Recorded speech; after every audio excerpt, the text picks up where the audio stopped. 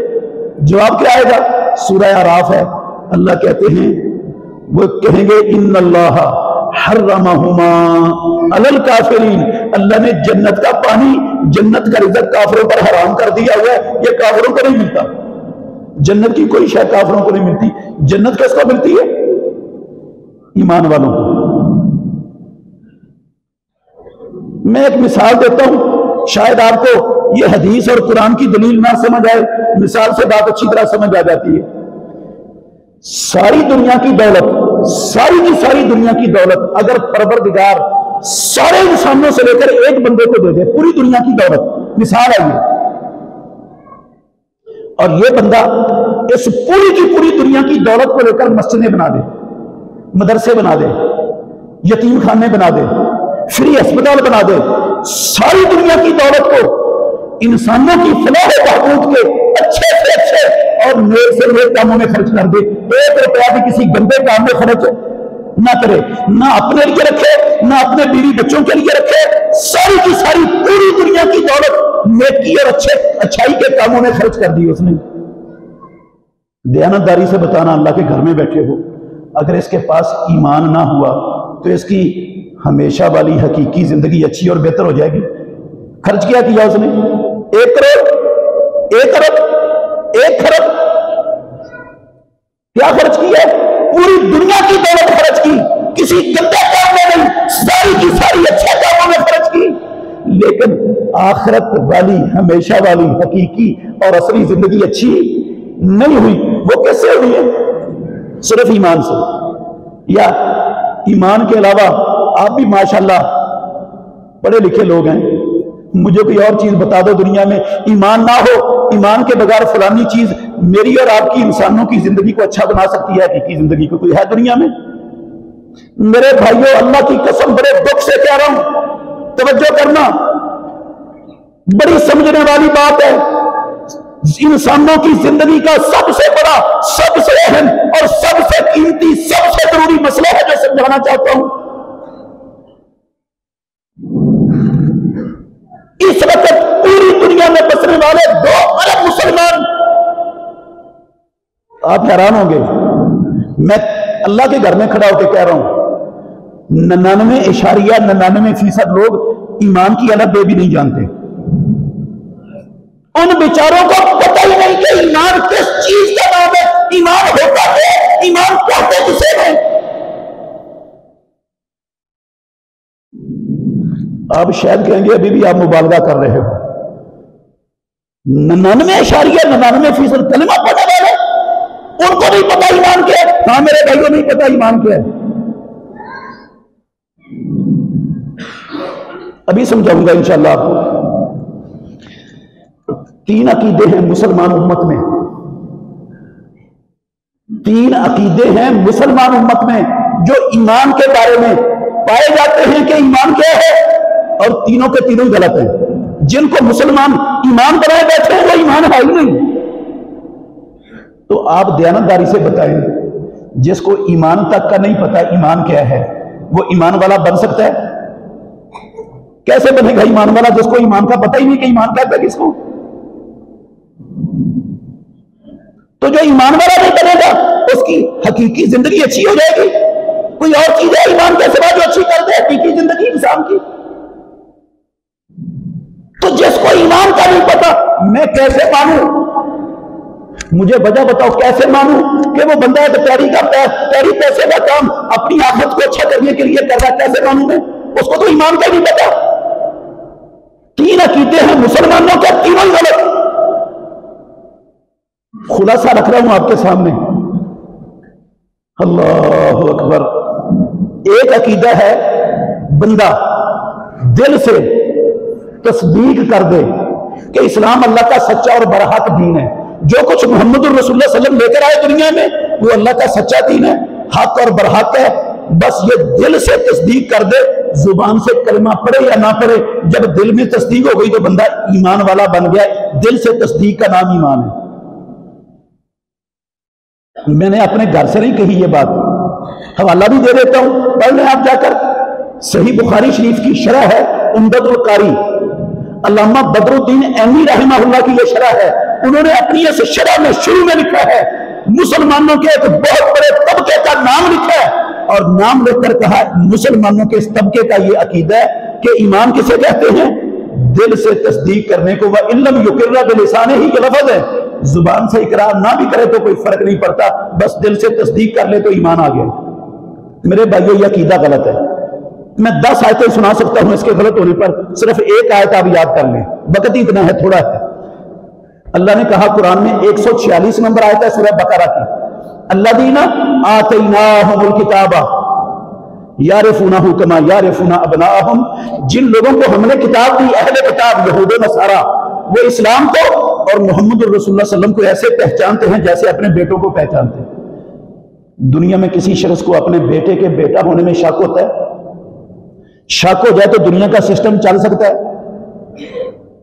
جس طرح بیٹے کے بیٹا ہونے پر یقین ہے نا، کائنات کا رب گواہی دے رہا ہے، میں کسی پروفیسر کی بات نہیں نقل کر رہا، کسی امام یا پیر کی بات نہیں نقل کر رہا، کسی اینکر کی بات نہیں سنا رہا، آسمانوں والا رب گواہی دے رہے قرآن میں کہ اہل کتاب کو یقین ہے کہ اسلام اللہ کا سچا دین اور محمد صلی اللہ علیہ وسلم اللہ کے سچے اور آخری نبی۔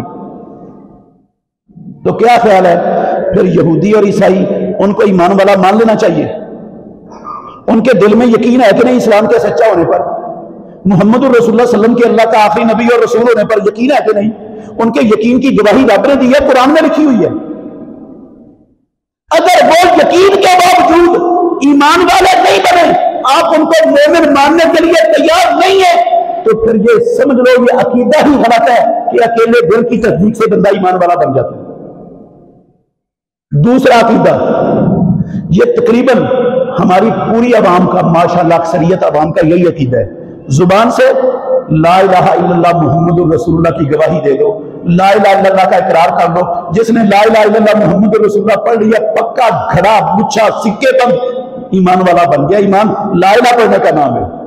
یہ عقیدہ بھی غلط ہے میرے بھائیو۔ حافظ بن حجر رحمۃ اللہ علیہ نے فتح الباری میں، علامہ بدر الدین عینی نے عمدۃ القاری میں یہ دونوں یہ عقیدے لکھے ہیں، اور ان کے مسلمان گروہوں کے نام بھی لکھے ہیں کہ ان کا یہ عقیدہ ہے۔ میں مسلمانوں کی بات کر رہا ہوں، کافروں کی نہیں۔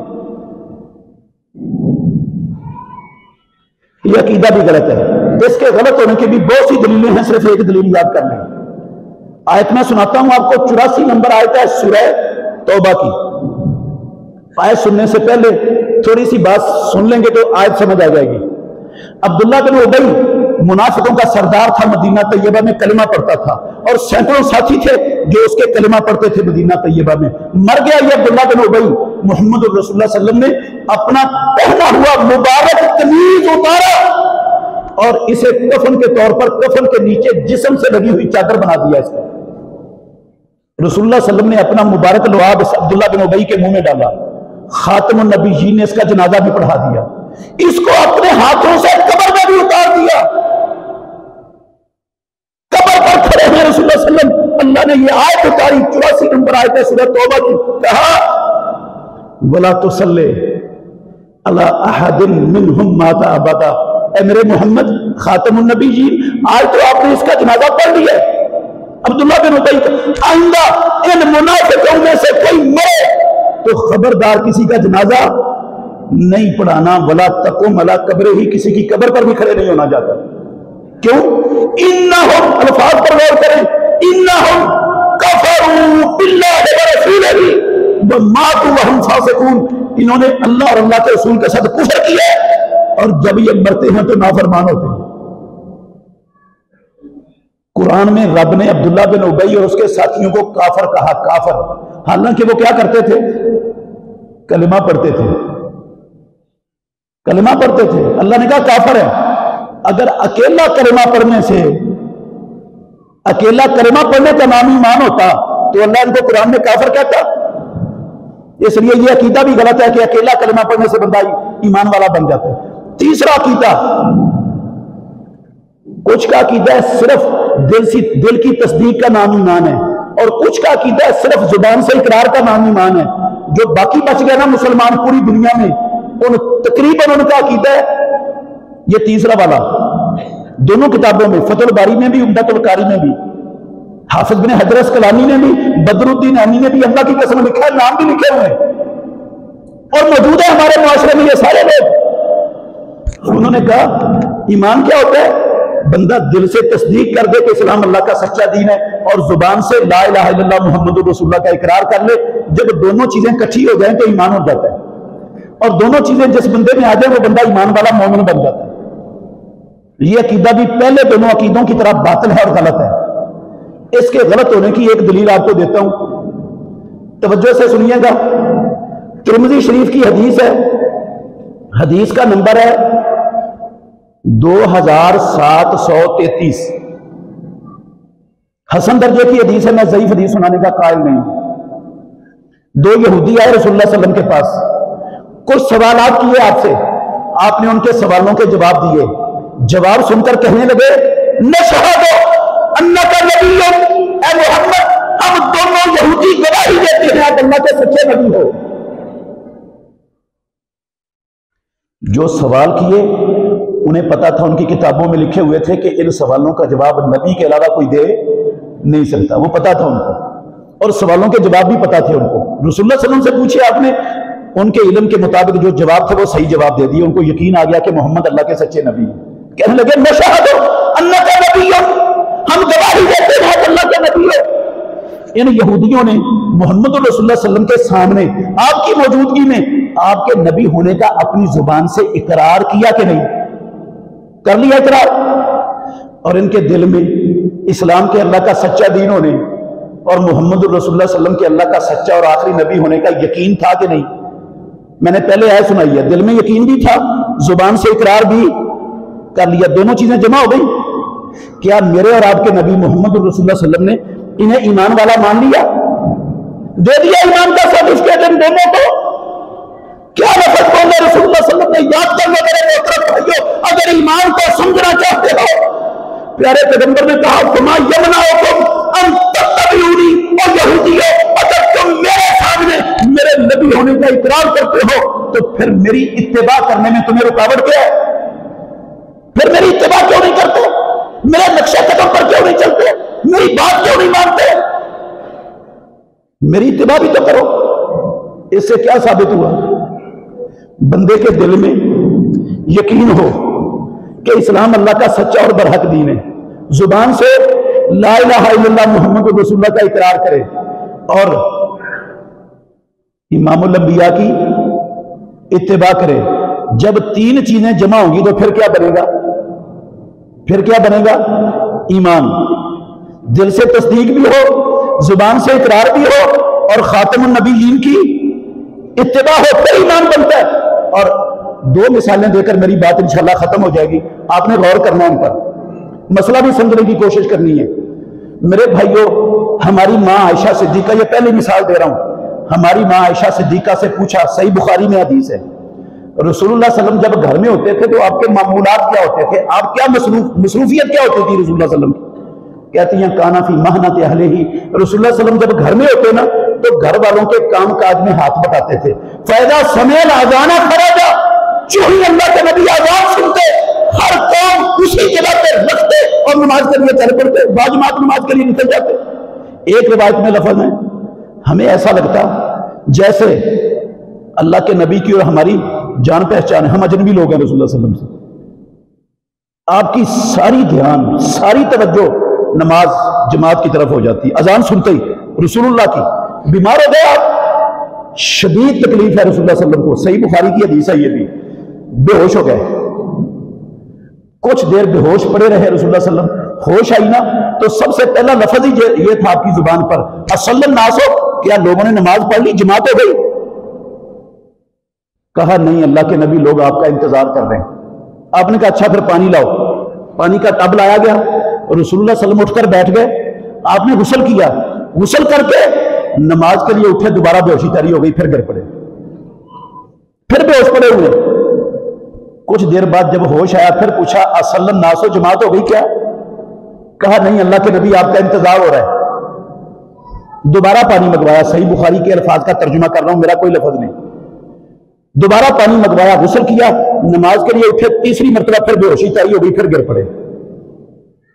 دیانتداری سے بتانا, اللہ کے گھر میں بیٹھے ہو, بندہ معمولی تکلیف سے بے ہوش ہوتا ہے. کب بے ہوش ہوتا ہے؟ جب تکلیف انسان کی برداشت سے زیادہ ہو جائے.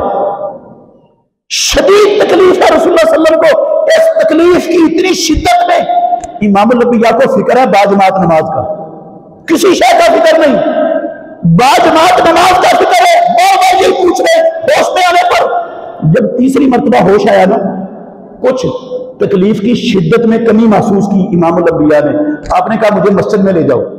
ایک کندھے کو حضرت عباس, دوسرے کو حضرت علی نے سہارا دیا, مسجد میں لے جا رہے ہیں. صحیح بخاری کے لفظ ہیں میرے بھائیوں, پیارے پیغمبر کے دونوں پاؤں زمین پر گھسٹتے جا رہے ہیں اور زمین پر لینے کھینچی جا رہی ہیں. اتنی سخت نہیں تھی رسول اللہ صلی اللہ علیہ وسلم کے جسم اطہر میں, اپنا پاؤں خود اٹھا کے آگے رکھ سکتے.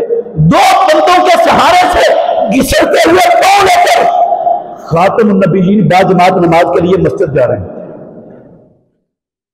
میرے بھائیوں, مسئلہ سمجھانے کے لیے میں نے مثال دی ہے, ناراض نہیں ہونا. اللہ کی قسم میں کسی پر تان نہیں کر رہا, نہ میں آپ کا دشمن ہوں نہ آپ میرے دشمن ہیں, میں آپ کا بھلا چاہتا ہوں.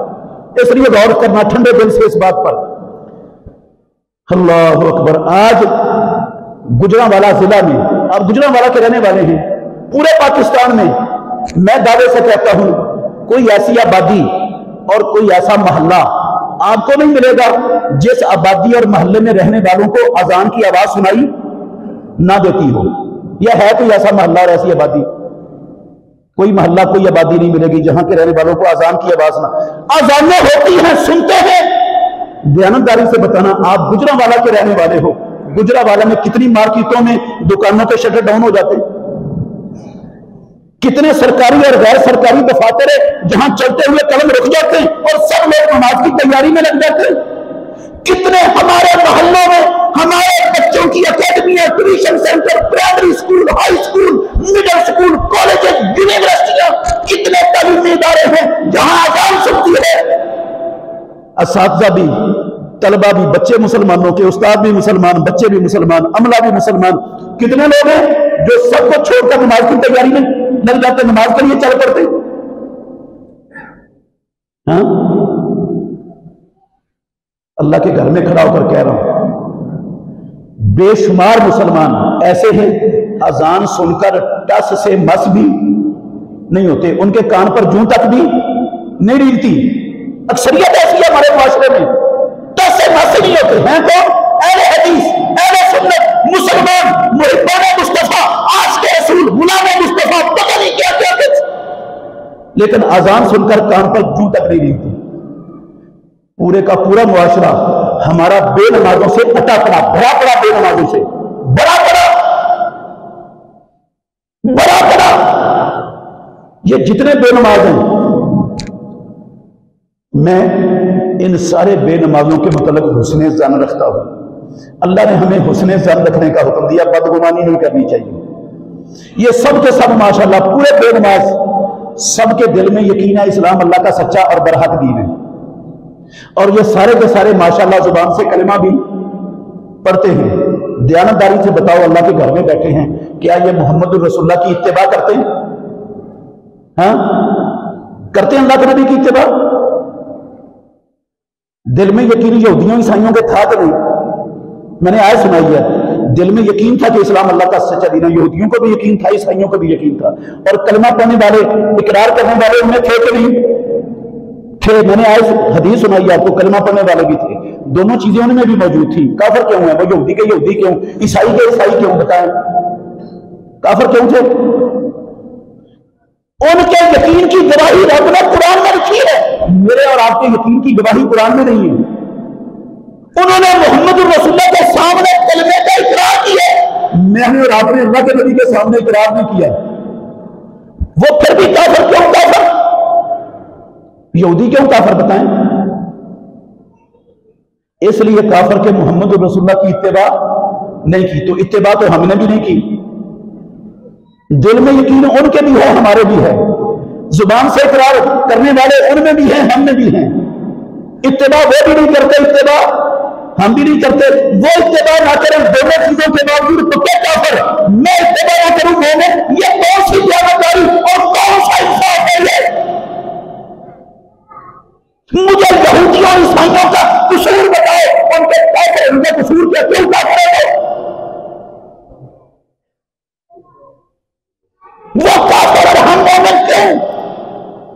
میں دیانتداری سے کہتا ہوں، صاف صاف کہنا چاہتا ہوں، اگر ہمارے معاشرے کے ان بے نمازوں کو پتا ہوتا نا ایمان کس چیز کا نام ہے، اللہ کی قسم ہماری مسجدیں بڑی ہوتی، نمازوں کے ٹائم ہماری مسجدیں چھوٹی پڑ جاتی، ان کو بڑا کرنا پڑتا، ہماری مسجدیں بنی ہوئی کم پڑ جاتی، کعبے کے رب کی قسم ہے، اور مسجدیں بنانا پڑ جاتی۔ اگر لوگوں کو پتا چل جائے کہ ایمان ہوتا کیا، ان کو تو پتہ ہی نہیں ایمان کیا۔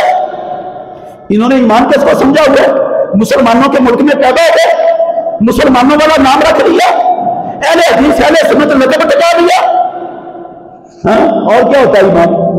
کبھی کبھی جمعہ پڑھ لیا، نماز پڑھ لی، عید پڑھ لی، اور ایمان کیا ہوتا ہے؟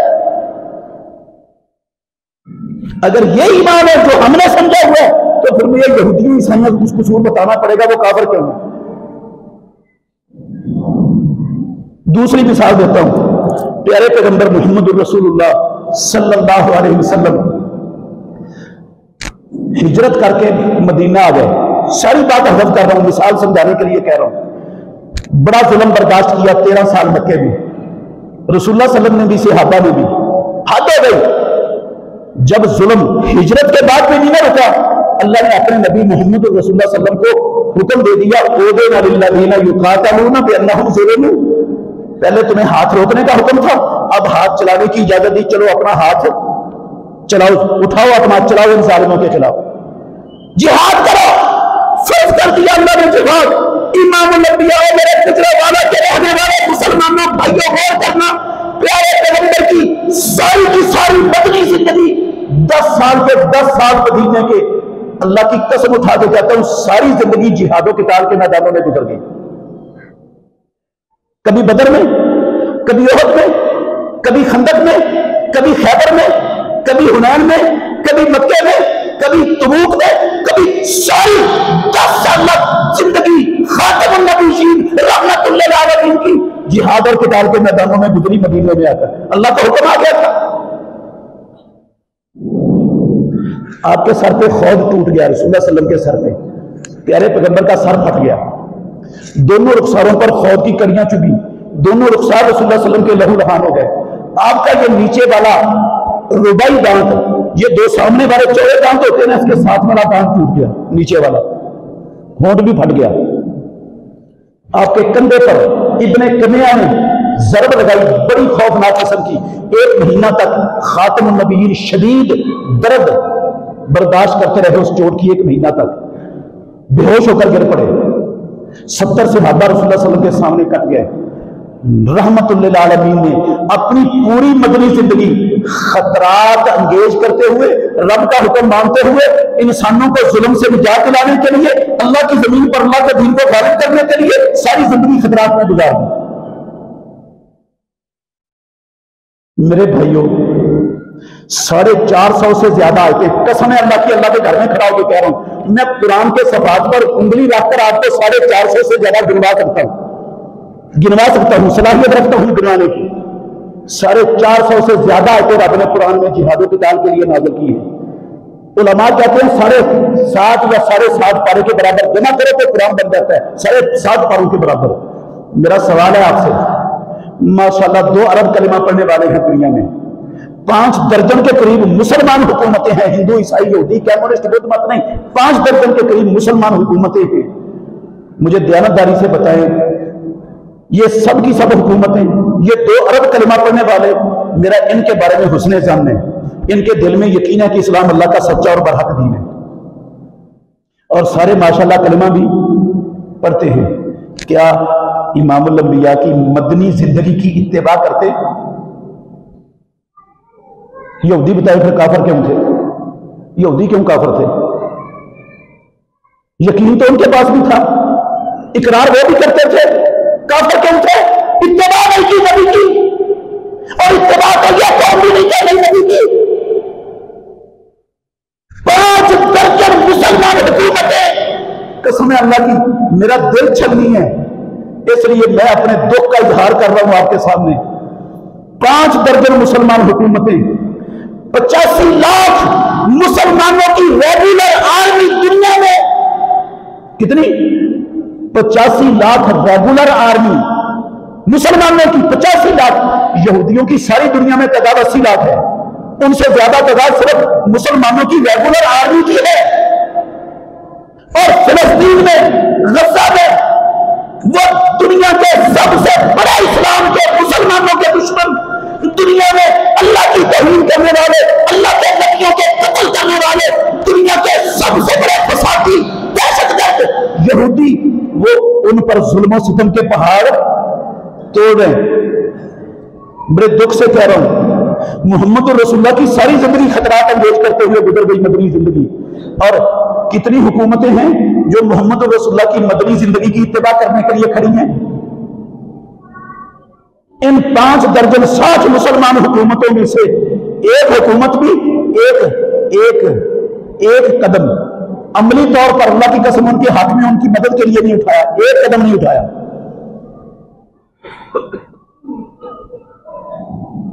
ایک قدم نہیں اٹھایا ان کی حقیقی مدد کے لیے، جبکہ اسرائیل پر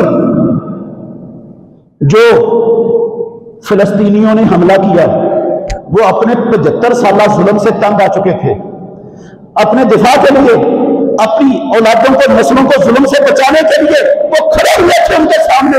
امریکہ نے کہا انہوں نے جارحیت کی ہے۔ امریکہ کا دہشت گرد صدر، اس دور کا فرعون، وہ خود چل کر تل ابیب پہنچا، اس کا وزیر خارجہ تل ابیب پہنچا، اور برطانیہ کے وزیر خارجہ تل ابیب پہنچا۔ پورے یورپ نے اللہ کی قسم اعلانیہ، اسرائیل کی اعلانیہ حمایت کا اعلان کیا۔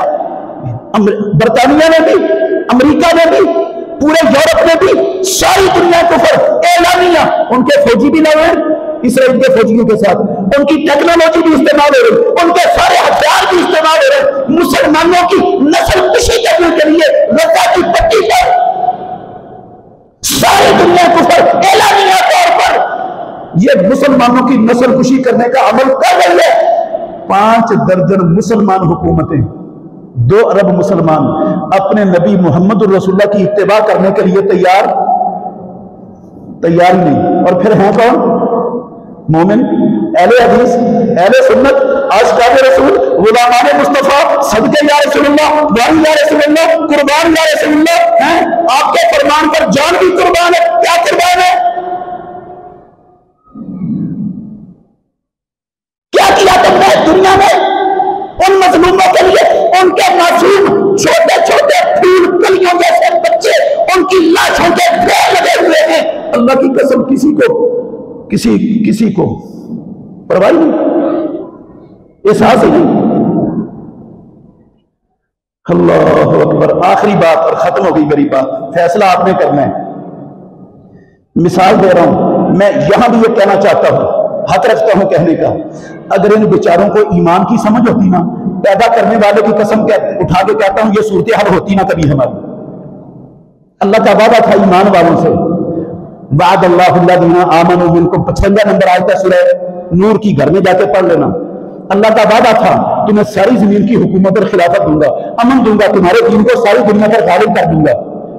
ایمان والے بن کے دکھاؤ۔ ایمان کا تو پتہ ہی ہمیں کیسے بنے گا ایمان والے؟ کیسے رب کا وعدہ بے ایمانوں پر رب کا وعدہ پورا ہو جائے؟ کیسے ہو جائے؟ اس کا وعدہ بے ایمانوں سے نہیں ہے، لولا لنگڑا ایمان اور اسلام نیت کرنے والوں سے نہیں ہے رب کا یہ وعدہ، اس کا وعدہ ہے حقیقی ایمان والوں سے۔ بڑے دکھ سے کہتا ہوں، یہ جو لولا لنگڑا ایمان 2 ارب مسلمان لیے کرتے ہیں، لولا لنگڑا ایمان، یہ تو ہمیں IMF کے ان مستندوں، نفندوں، اسلام دشمنوں، مسلمان دشمنوں کی غلامی سے نجات نہیں دلا سکتا۔ یہ میرا اور آپ کا لولا لنگڑا ایمان، یہ ہمیں جہنم سے بچانے کے کام آئے گا؟ اس ایمان میں تو اتنی طاقت نہیں، یہ چند مستندوں کی غلامی سے ہمیں ہمیں آزادی دلا دے، یہ جہنم سے کیا آزادی دلائے گا؟ یہ میرا اور آپ کا مولا لنگڑا ایمان 2 ارب مسلمانوں کا، یہ ہمیں اپنی چھوٹی چھوٹی خطیوں میں اپنے اختیار چلانے کی اجازت نہیں دیتا، وہ ہمیں جنت کا باعث کیسے بنا دے گا؟ ہمارا تو ایمان ہی برابر ہے، بے جان ہے، جان ہے ہی نہیں، 2 ارب مسلمانوں کا ایمان میں صرف ہے۔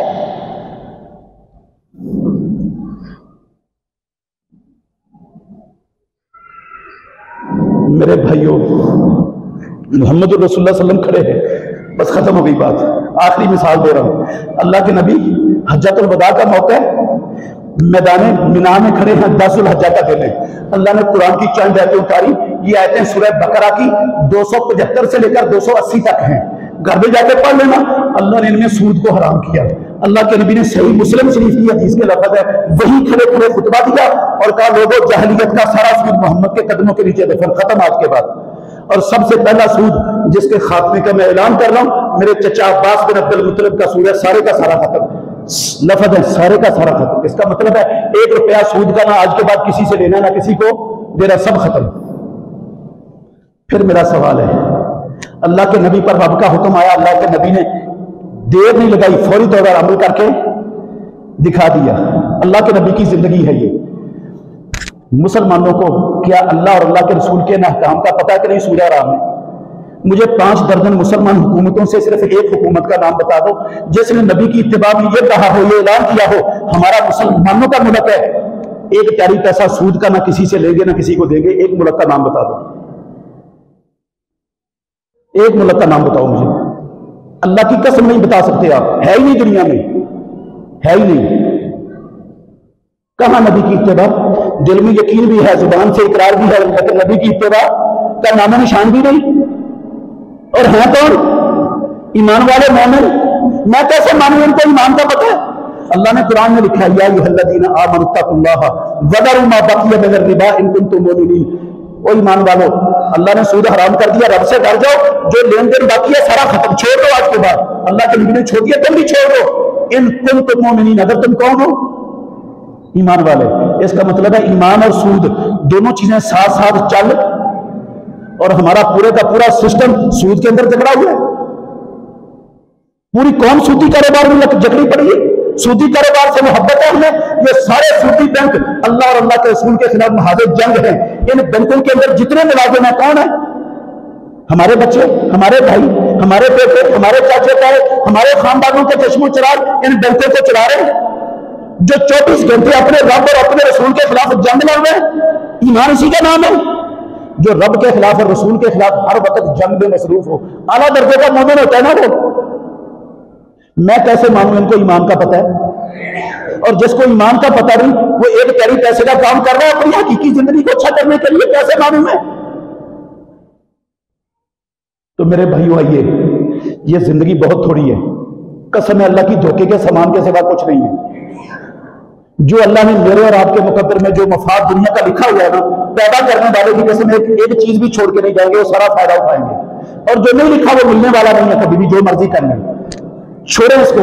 یہ کام ہمارا نہیں، یہ کام ہمارے رب کا ہے، اس نے ہمیں دینا دنیا کی چیزیں جو طے کر دی ہیں، وسائل بھی پیدا کر دینے ہیں اور رشتے بھی دے دینے ہیں۔ ہمارے کرنے کا کام یہ ہے اللہ کی زمین پر اللہ کے دین کو غالب کریں، محمد رسول اللہ صلی اللہ علیہ وسلم کے پرچم کو لہرائیں، ساری دنیا کی انسانیت کو ظلم و ستم سے نجات دلائیں، انسانوں کی غلامی سے نکال کر رب کی غلامی میں لا کر کھڑا کریں۔ یہ میرے اور آپ کا فکر ہمیں اس کی ہونی چاہیے، اور اس کی فکر آج کسی کو نہیں ہے فکر۔ ہر ایک کو اپنے پیٹ کی فکر ہے، اپنے مفاد کی فکر ہے، اپنی ذات سے آگے تو سوچنے کے لیے تیار ہی نہیں ہے۔ اللہ ہمیں سمجھنے اور عمل کرنے کی توفیق عطا فرمائے۔ آخر دعوانا الحمدللہ رب العالمین۔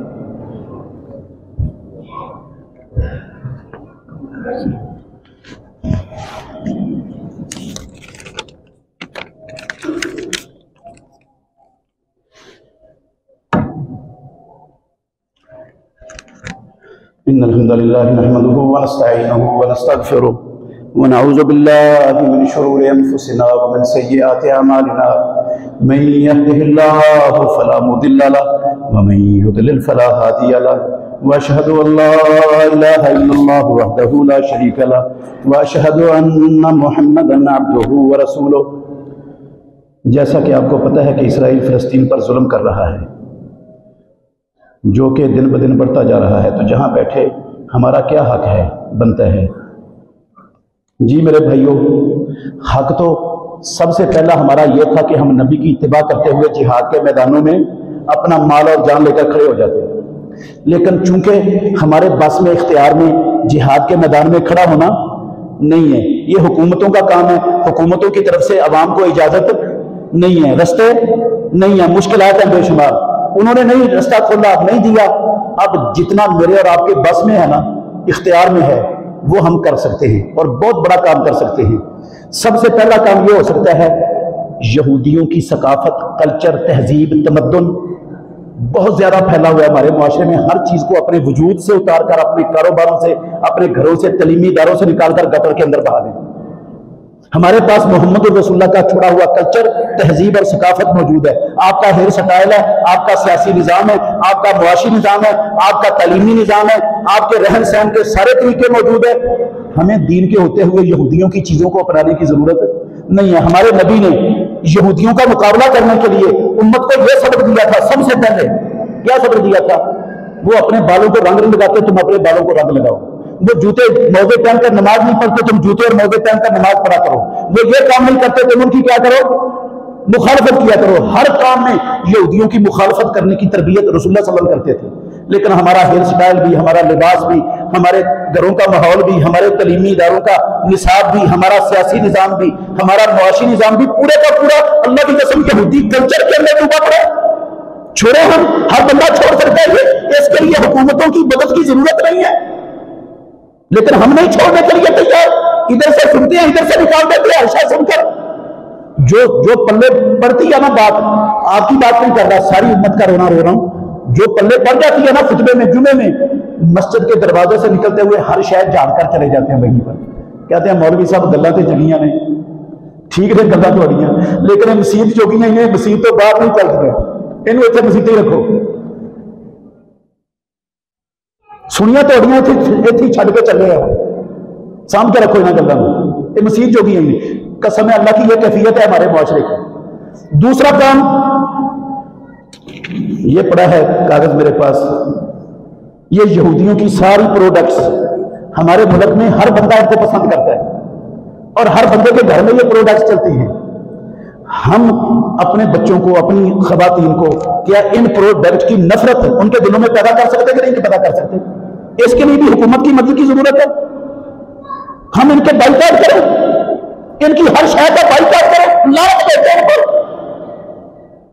لیکن ہم یہ کرنے سوچنے کے لیے بھی تیار نہیں کرنا کہ ہم تو ہماری سوچ بھی نہیں ہے یہ۔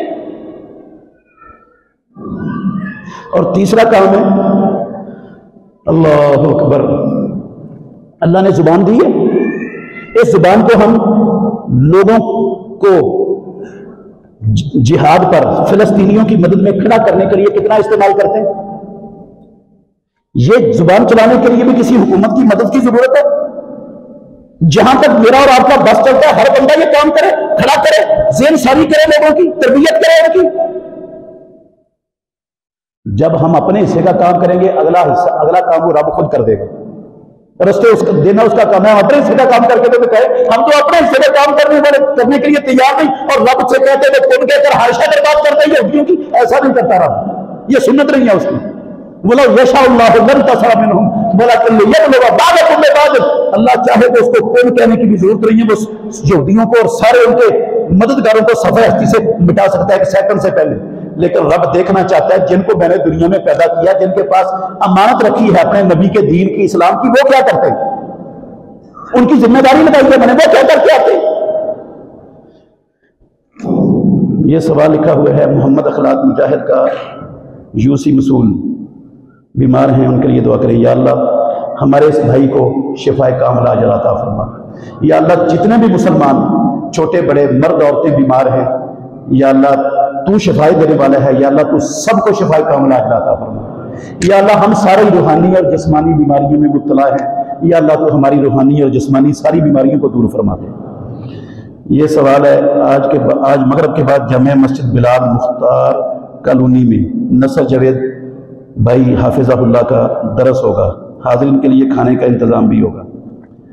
ابو انس کے چھوٹے بھائی کا حادثہ ایکسیڈنٹ ہوا ہے، خطرناک ہے، دعا صحت کر دی یا اللہ سب کو، اس بھائی کو بھی اور جتنے بیمار ہیں یا اللہ سب کو تو اپنے فضل و کرم سے صحت کاملہ عاجلہ عطا فرما۔ یا اللہ تیرے خزانوں میں تیرے سوا کوئی شفا دینے والا نہیں ہے ہمارا، یا اللہ تو ہمارے سارے مریضوں کو شفا کامل و عاجلہ عطا فرما۔ اللهم صل على محمد وعلى آل محمد كما صليت على إبراهيم وعلى آل إبراهيم إنك حميد مجيد اللهم بارك على محمد وعلى آل محمد كما باركت على إبراهيم وعلى آل إبراهيم إنك حميد مجيد اللهم أعز الإسلام والمسلمين اللهم انصر الإسلام والمسلمين اللهم انصر من نصر دين محمد صلى الله عليه وسلم واجعلنا منهم واخذل من خذل دين محمد صلى الله عليه وسلم ولا تجعلنا منهم اللهم قاتل الكفرة الذين يصدون عن سبيلك ويكذبون رسلك ويقاتلون أولياءك اللهم خالف بين كلمتهم وزلزل أقدامهم وشتت شملهم ومزق جمعهم ودمر ديارهم وخرب بنيانهم وأطفئ نيرانهم وأنزل عليهم بأسك الذي لا ترده عن القوم المجرمين اللهم عليك بالطغاة من اليهوديين اللهم عليك بالطغاة من الأمريكيين اللهم عليك بالطغاة من الهندوسيين اللهم عليك بجميع أعداء الإسلام والمسلمين اللهم خذهم مخزى عزيز المقتدر اللهم خذهم كما أخذت عادا وثمود اللهم خذهم كما أخذت قوم لوط اللهم اجعل عليهم سنين كسني يوسف اللهم أحصهم عددا واقتلهم بددا ولا تغادر منهم أحدا اللهم إنا نجعلك في نحورهم ونعوذ بك من شرورهم اللهم اكف المسلمين المستضعفين شرهم بما شئت وكيف شئت اللهم اكف إخواننا الفلسطينيين شرهم بما شئت وكيف شئت اللهم احفظ الفلسطينيين من بين أيديهم ومن خلفهم وعن أيمانهم وعن شمائلهم ومن فوقهم ومن تحت أرجلهم اللهم احفظهم بما تحفظ به عبادك الصالحين اللهم انصر إخواننا المجاهدين في فلسطين اللهم انصر إخواننا المجاهدين في فلسطين وفي كل مكان اللهم انصرهم نصرا مؤزرا اللهم افتح لهم فتحا قريبا اللهم أيدهم بجنود الملائكة اللهم ثبت أقدامهم وثبت رميهم اللهم انزل السكينة في قلوبهم وانصرهم على القوم الكافرين وانصرهم على القوم الغاشمين وانصرهم على القوم الظالمين ربنا لا تجعلنا فتنة للقوم الظالمين ونجنا برحمتك من القوم الكافرين اللهم استر عوراتنا وآمن روعاتنا وتقبل توباتنا واغفر حوباتنا وعد علينا بخير يا أكرم المكرمين سبحان ربك رب العزة عما يصفون وسلام على المرسلين والحمد لله رب العالمين